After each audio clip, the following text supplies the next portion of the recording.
नमस्कार। आज आमे स्टीव जॉब्सकर सही प्रसिद्ध कहानीटिकु बुझिबा जहाँ से 2005 रे स्टैनफोर्ड विश्वविद्यालयर समावर्तन भाषण रे कहिथिले। एमिति एक कहानी जहाँ जीवनर अजब मोड़गुड़िक भितरे लुचि रहिथिबा गभीर सत्यको आम सामनाकु आणे। तेबे काहानी आरंभ करिबा आगरु आसंतु सेही तीनोटी शब्दरु आरंभ करिबा जेउथिरे से तांको भाषण शेष करिथिले। Stay hungry, stay foolish. ए छोटिया वाक्यटी भितरे ही तांकर पूरा जीवन दर्शन लुचि रहिछि। तेबे आसंतु जानिबा एही शक्तिशाली वाक्यर प्रकृत अर्थ कौन, कारण एटाकु न बुझिले आगकु आसुथिबा कहानीर गभीरताकु धरि हेबनी। एहा ही सेही कहानीकु बुझिबार चाबिकाठी। प्रथमे स्टे हंग्री।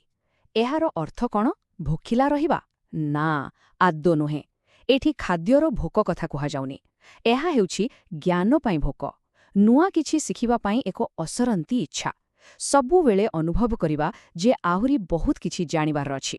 आउ स्टे फुलिश, एहार माने कौन? निजकु मूर्ख भाबिबा? हाँ, गोटे प्रकारे। एहार अर्थ हेउछि केबे भी एहा न भाबिबा जे आमे सबु किछि जानिछे। सबुवेले जणे नुआ शिक्षार्थी परी नुआ चिंताधारा पाई मनकु खोला रखिबा। तेबे एही कथा कहिथिबा व्यक्ति स्टीव जॉब्स किए थिले? से थिले एप्पल कंपनीर सह प्रतिष्ठाता, जणे एमिति दूरदृष्टा जे टेक्नोलोजी सह आमर संपर्ककु आमे ताकु केमिति व्यवहार करू ताकु संपूर्ण रूपे बदलाई देइथिले। तेबे एबे आसंतु सीधा सेही कहानीकु जिबा जहा जॉब्स कहिथिले। आउ आश्चर्यर कथा हेउछि एही कहानीर आरंभ तांको जन्म हेबा पूर्वरु ही होई सारिथिला। कथाटा एमिति थिला, तांकरे बायोलॉजिकल मां जणे अविवाहिता कॉलेज छात्री थिले। तांकर गोटी ही सर्त थिला, जिए भी तांको पिलाकु पोष्य संतान भाबे नेबे सेमाने कॉलेज ग्रेजुएट हेइथिबे। गोटे ओकिल एवं तांको पत्नी एठिपई प्रस्तुत भी थिले, किंतु एकदम शेष मुहूर्तरे सेमाने कहिले तांकु गोटे झियो दरकार, पुओ नुहे। आउ ठीक सेतेबेले वेटिंग लिस्टरे थिबा आउ एक दंपतिंको पाखकु राति अधारे फोन गला। फोन रे कुहागला, आम पाखरे गोटे अप्रत्याशित शिशुपुत्र अछि, आपण माने नेबाकु चाहिबे कि? एही कॉल ही सेमानको जीवन बदलाई देला। हेले जेतेबेले तांको बायोलॉजिकल मां जानिले जे एही दंपति कॉलेज ग्रेजुएट नुहंती, से पोष्य संतानर कागजपत्ररे दस्तखत करिबाकु मना करिदेले। आउ किछि मास परे जेतेबेले स्टीव को नुआ बापा मां प्रतिश्रुति देले जे सेमाने निश्चय तांकु दिने कॉलेज पठेबे, सेतेबेले जाई से राजी हेले। एबे चलंतो कहानी रे सीधा 17 वर्ष आगुकु जिबा। सेही प्रतिश्रुति पूरा हेबार समय आसीगला। आउ एइठु ही जॉब्सक जीवनर बिंदुकुड़ीकु जोड़िबार प्रकृत यात्रा आरंभ हेला। से एक बहुत दामी कॉलेजरे एडमिशन नेले, किंतु मात्र 6 मास परे से देखिले एथिरे किछि मूल्य नाही। तांको बापा मांको जीवन सारार संचय पाणीरे पड़ुछि, किंतु से निजे बुझी पारु नथिले जे तांकु जीवनरे करिवार कौन अछि। तेणु से गोटे बड़ निष्पत्ति नेले, कॉलेज छाड़ी देले। से निजे कहंती सेतेबेले यहा बहुत डर लागुथिला, किंतु आजी पछकु चाहिले लागुछि एहा मो जीवनर सबुठु भल निष्पत्ति मानक मध्यरु गोटिए थिला। भाबिले आश्चर्य लागे गोटे भयानक निष्पत्ति केमिथि जीवनर सबुठु भल निष्पत्ति होई पारे। कॉलेज छाड़िबा परे जीवन किंतु बहुत कठिन थिला। तांको पाखरे हॉस्टेल रूम नथिला, तेणु सांगमानंक रूमर चटाणरे सोउथिले। खाइबा पाई पैसा नथिला, तेणु कोकाकोलार खाली बोतल फेराई 5 सेंट जोगाड़ करुथिले। आउ प्रति रविवार दिन सप्ताहरे गोटिए भल भोजन पाई पाखापाखि 11 किलोमीटर चाली हरे कृष्ण मंदिर को जाउथिले। किंतु एही सबु कष्ट सत्वे तांको पाखरे गोटे जिनिस थिला, स्वाधीनता। जहा इच्छा ताहा शिखिबार स्वाधीनता। आउ सेही स्वाधीनतारे से गोटे क्लासरे जोग दिले, जहार ना थिला कैलीग्राफी।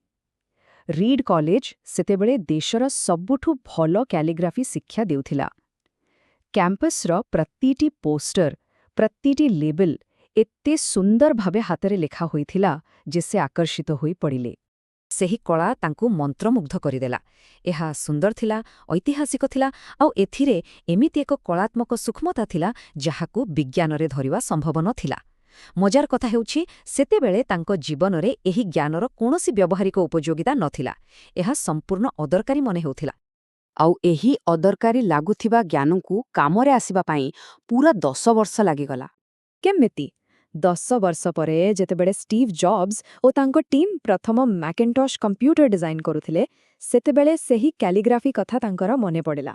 ମ୍ୟାକ୍ ପୂର୍ବରୁ କମ୍ପ୍ୟୁଟର ଫଣ୍ଟ ବହୁତ ବୋରିଂ ଥିଲା, କିନ୍ତୁ ସେହି କ୍ୟାଲିଗ୍ରାଫି ଜ୍ଞାନ ଯୋଗୁଁ ମ୍ୟାକ୍ ଦୁନିଆର ପ୍ରଥମ କମ୍ପ୍ୟୁଟର ହେଲା ଯେଉଁଥିରେ ସୁନ୍ଦର ଅଲଗା ଅଲଗା ଫଣ୍ଟ ସବୁ ଥିଲା।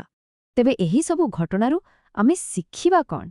ଏହି କାହାଣୀର ମୂଳ କଥା କ'ଣ? ଏଇଠି ହିଁ ଆସୁଛି ତାଙ୍କର ସବୁଠୁ ଗୁରୁତ୍ୱପୂର୍ଣ୍ଣ ବାକ୍ୟ। ଆପଣ ଆଗକୁ ଦେଖି ବିନ୍ଦୁଗୁଡ଼ିକୁ ଯୋଡ଼ିପାରିବେ ନାହିଁ, କେବଳ ପଛକୁ ଦେଖି ହିଁ ସେଗୁଡ଼ିକୁ ଯୋଡ଼ିପାରିବେ। ଅର୍ଥାତ୍ ଆଜି ଆମେ ଯାହା କରୁଛୁ ତାହାର ଭବିଷ୍ୟତରେ କ'ଣ ପ୍ରଭାବ ପଡ଼ିବ ତାହା ଆଗୁଆ ଜାଣିବା ଅସମ୍ଭବ। ତେବେ କରିବେ କ'ଣ? ଜବ୍ସଙ୍କ ମତରେ ଆମକୁ କିଛି ଜିନିଷ ଉପରେ ଭରସା କରିବାକୁ ପଡ଼ିବ।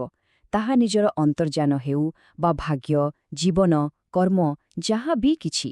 ବାସ୍ ଏହି ବିଶ୍ୱାସ ରଖିବାକୁ ପଡ଼ିବ ଯେ ଆଜିର ଏହି ଛୋଟ ଛୋଟ ବିନ୍ଦୁଗୁଡ଼ିକ ଭବିଷ୍ୟତରେ କେମିତି ନା କେମିତି ଯୋଡ଼ି ହୋଇଯିବ।